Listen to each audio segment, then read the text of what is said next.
Tabi TV vam predstavlja 15 slika koje nisu ono što se čini. Pa dobro, što je ovo? Dobro je, već sam se zabrinuo. Pa palac normalno. Ajde vi meni recite što vi vidite na ovoj slici, pa ću ja vama reći da ste u krivu. To su koljena normalno. Što drugo? Nevjerovatno je koliko naš um utječe na našu percepciju jedne normalne slike. Uzmimo ovu sliku na primjer, pa vi meni recite što vi vidite. A zapravo to je čovjekov pazuh. Pogledajte sad ovu sliku, djevojka na biciklu.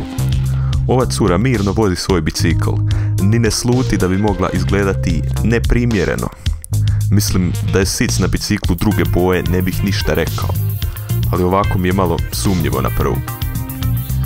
Ova slika definitivno izgleda kao nešto neprimjereno što vjerojatno ne bi smjelo biti na YouTube-u. No kad bolje pogledamo vidimo dvije odrasle svinje i jednu malu kako se hrane.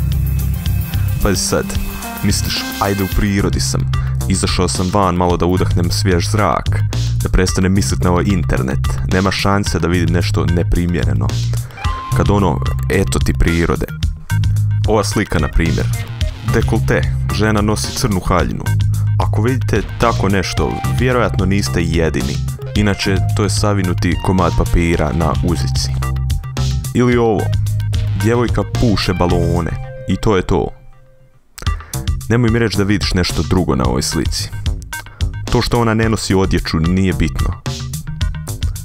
Ako mislite da ova slika ne bi smjela biti na YouTube-u, već na nekoj drugoj stranici, ili još bolje, nigdje, varate se. Okrenite glavu, to je dijete koje spava. Evo jedna normalna slika ljudi koji, čekaj malo, jel to? Kad malo bolje pogledamo iza ovog mladića, sjedi jedna djevojka, ne sluteći da na slici njena noga izgleda kao nešto što ne bi trebalo biti na ovoj slici. Ako mislite da ovo izgleda kao nešto u stilu stražnjice Kim Kardashian, pogledajte ponovo. Pazuh, muški obrijani pazuh. Čekaj malo. Ovo sigurno ne bi smjelo biti na YouTube-u.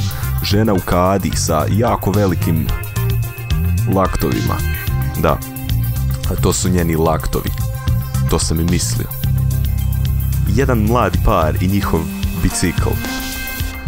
Kad uzmemo u obzir njihove izraze lica na ovoj fotografiji, nije ni čudno što nas ovaj sic od bicikla asocira na nešto neprimjereno za YouTube video.